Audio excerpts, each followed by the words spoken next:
Dans les contrats de ce monde, le débiteur gagne à ce que le créancier ait oublié la dette.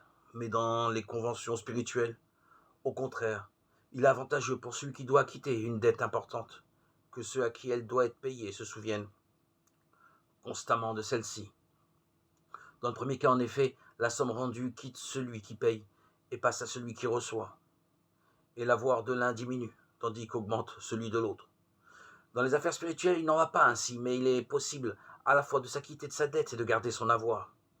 Mais ce qui est encore plus admirable, c'est que si nous payons nos dettes aux autres, c'est alors surtout que nous possédons ce bien.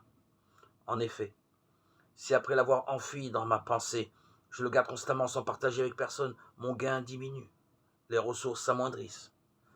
Mais si je les offre à tous, si je les fais partager à beaucoup, et si je mets en commun tout ce que je sais, les richesses spirituelles augmentent à mon profit.